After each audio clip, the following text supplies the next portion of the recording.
quarterback, and here comes the offense. And in a low-scoring game like this one, David, every possession is magnified. And I think more than anything, it just gets frustrating. And you got to put that behind you. You got to see what this defense has been doing to be so successful. Palmer, now use it against them. Yeah, David, I think for a play caller, this is tough, right? It's like you have to have the perfect play on just to get a first down. In these types of games, I think you're just trying to get guys out in space, see if a dude can break a tackle. Maybe that generates an explosive play, and it breaks this trend. To the air, it's Flagway. Nowhere close on that one as he got drilled trying to deliver the football, and now they face third down. Man, this quarterback is going to need an ice bath when this game is over because he is getting whacked. We've seen him go down. He's been sacked time and time again. He just got nailed another time on that last play. He can't wait for this game to be over.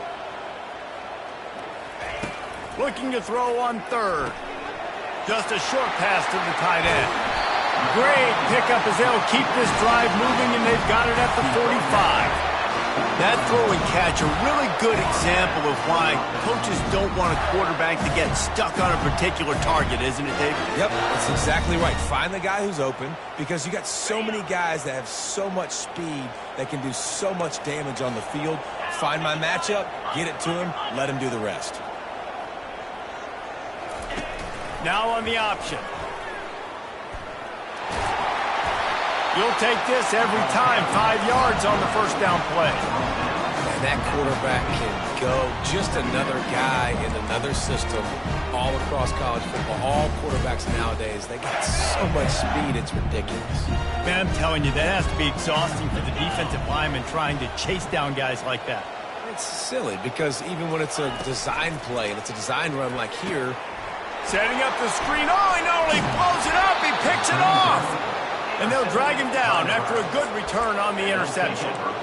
And we know turnover margin is a huge part of winning ball games. Interception number 2, his quarterback has to do a better job taking care of the football. Don't force it. Take the high completion percentage stuff. Don't always try to go for the big play. And the defense snows him under after a very short game. That's a really good job by the defense, wrapping them up, getting them on the ground, take away that run game, make them one-dimensional, put them in passing situations. Really good job by the defense. He'll keep it himself. He's knocked down in the backfield. He'll lose a couple. I hate being that guy to say just take a dive, don't take a hit. When the play is going absolutely nowhere, you might think about it. First, do no harm, right? And you've already been harmed, so just don't make it worse. Don't take those big shots unless you know it's for an important situation, goal line, third down, touchdown. Unloads to the wideout. Catch in the middle, it's Boyd. And it is a chunk play, a huge gain on that one before the defense brings it to an end. Just beautiful, and that's a great feeling as a quarterback when you make that throw. It keeps your offense on the field, keeps the offense in rhythm. Obviously not as good as throwing a touchdown pass, but I'll tell you this, way better than having to trot off over to the bench and wait. And he's loose, and he'll take it to the house. Touchdown, Nebraska! He'll try to tack on one more. And the extra point will tack another one onto this lead. Quick work on that scoring drive, just 4 plays. And the capper came on the run to the end zone from the 13.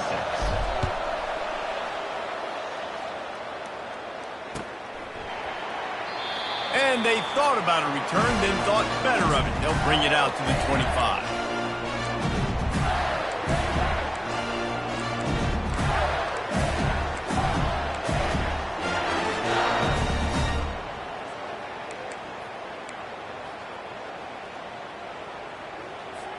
Plenty of time for one more snap before the end of the quarter.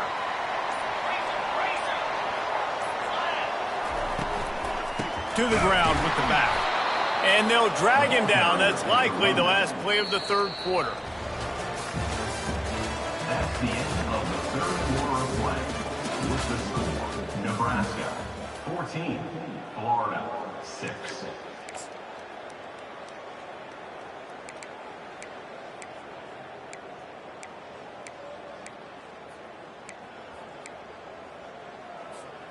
We'll start the quarter offense, about to snap it on second down. Wide out in motion. Looking to throw, it's Lagway. He's going to let one fly down the middle. Oh, and he gets downfield for the big catch. Defense caught out of position, and they get him down finally at the 38.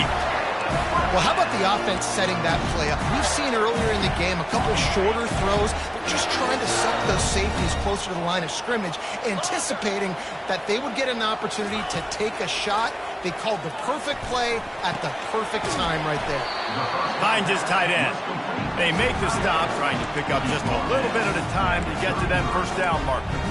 Unless there is a dramatic turn of events, this is not going to be a way to cool off that hot seat.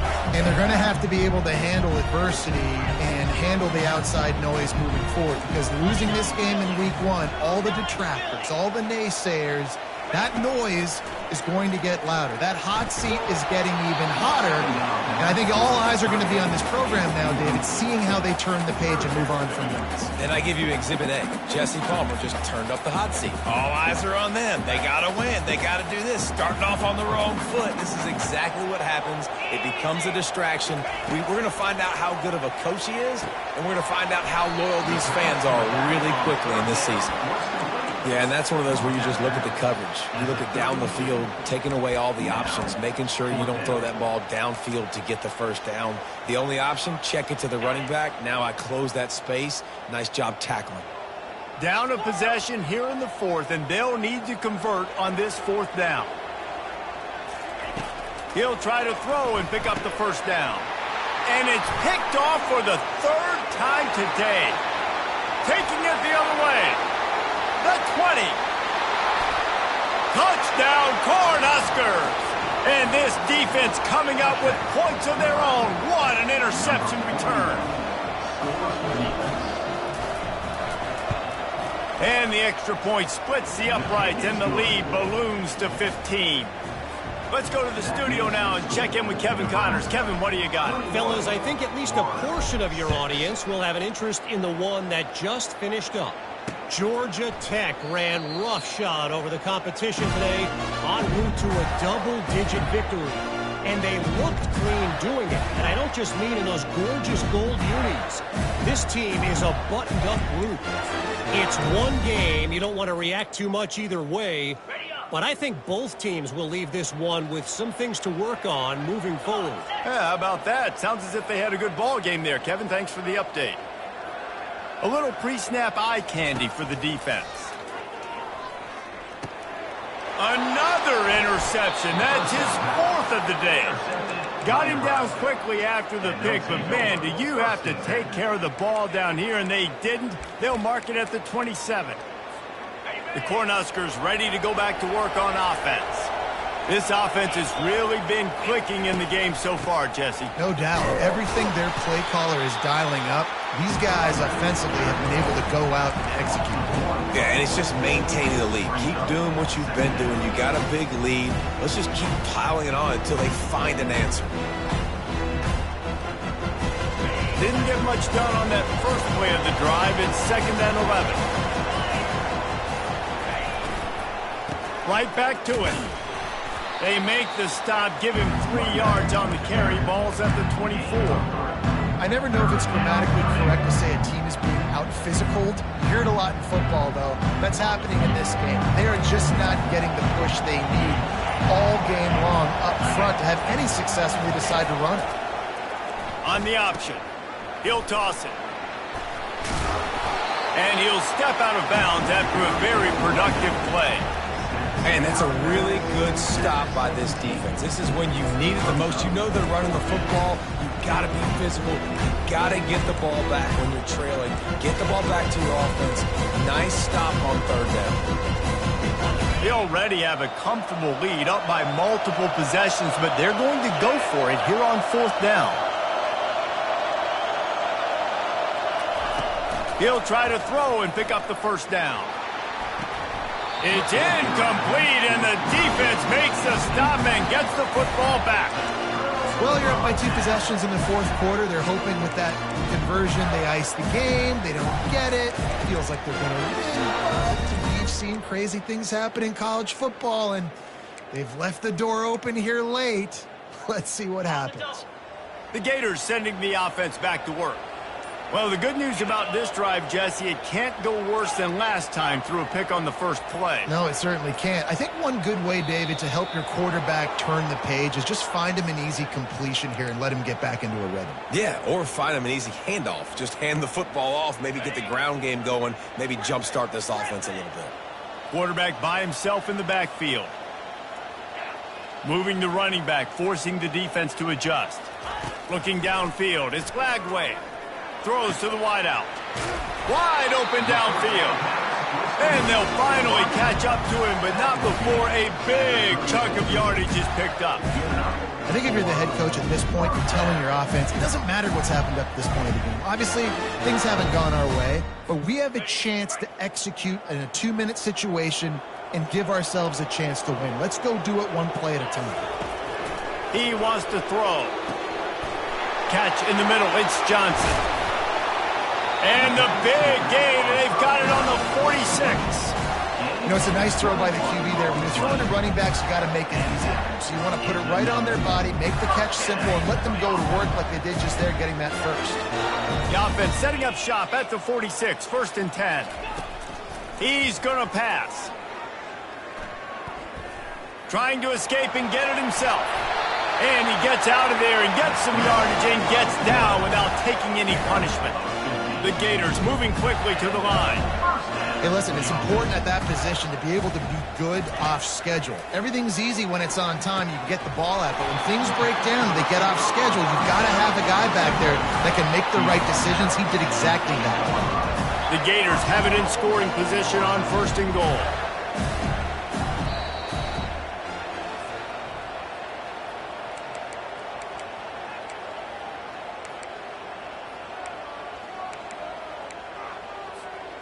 On the doorstep of cashing it in for the offense. Quarterback making adjustments with his receivers. Pressure coming. And the defense gets to the quarterback. And that's exactly what this defense needed. They needed to have something positive. Giving up some yardage, they've given up some plays, no big deal. Got right back in it on this drive with that big sack. Defense rose up deep in its own end on that last play. Now a 2nd and long coming. To throw, it's Glagway. Dances away.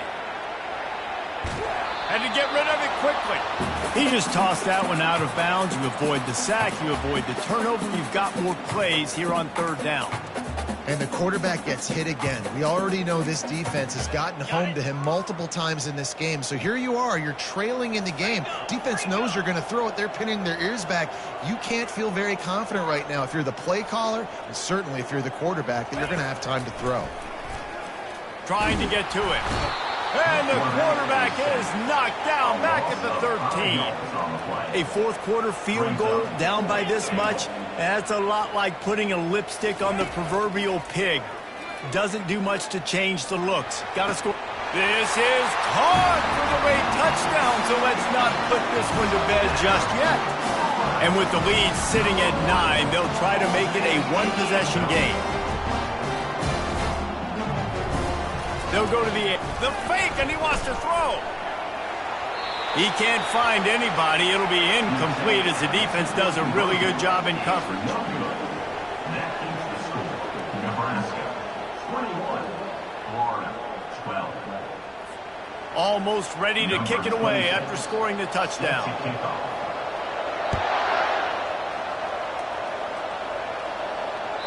The ball bounces through the end zone, and it will be a touchback.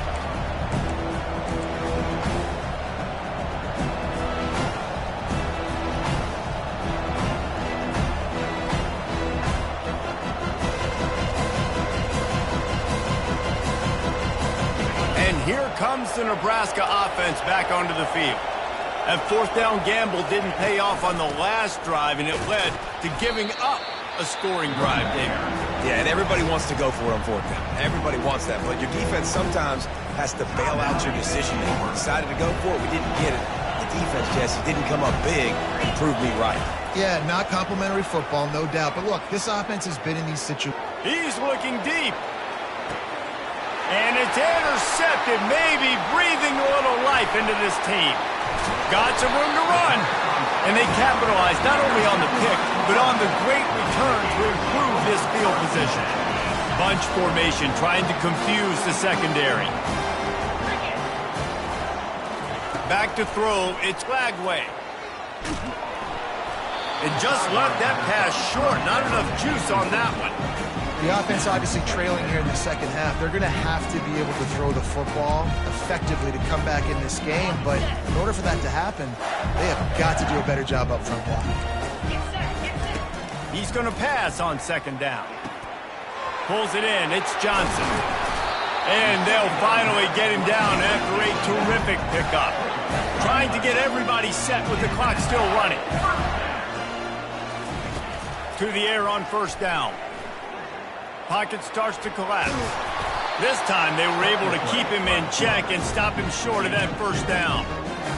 Welcome to the frustrating reality of college football. Like, the guy at the quarterback spot, he can just do that. Pull it down, get positive yards, makes the defense have to account for him every single play. Caught over the middle. It's Hansen.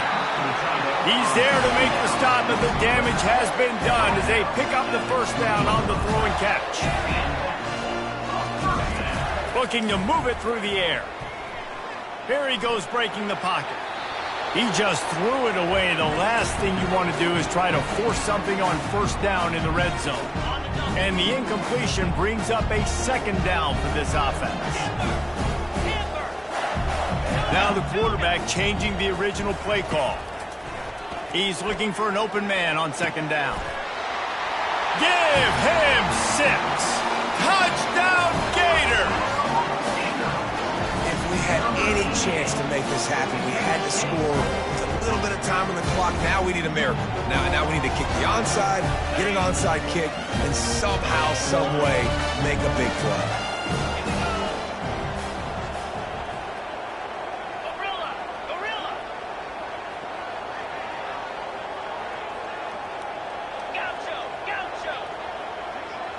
Looking for a man. It's Lagway. He's got it. 2-point try is good as they trim the lead to 1 here in the fourth. Looks as if we have an injury on that last play, and we'll take a break to check him out.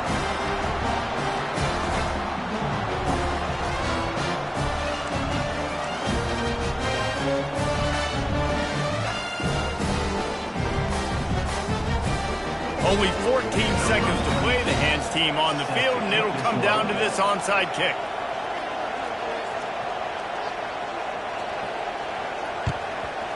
Not much drives more anxiety than waiting to see if the hands team can corral the onside kick, and they do. And this is why you put your hands team on the field most of the time when you know it's coming, and you put those guys that are great catchers of the football. The first guys, what do? They go block. They go blow somebody up. The next guys catch the football, secure it, get your butt on the ground. And most of the time when you do this, the ball game is over. The offense just wants to run out the clock in this half. The D still has a couple of timeouts if they want to use them. It came down to the final quarter. Clutch plays, guys delivered, and they get the close win. Yeah, Reese, big-time players make big plays in big games, and that's what happened in this circumstance. As a coaching staff, David, you love this. You know that you have confidence in your guys to go out and be able to execute when it matters the most. Correct, and you don't know until the games, right? You don't know when those moments present themselves. How are they going to handle it? Great job handling a close game, executing down the stretch like they needed to. That's going to do it for us. For Jesse Palmer, David Pollack, our entire broadcast team, I'm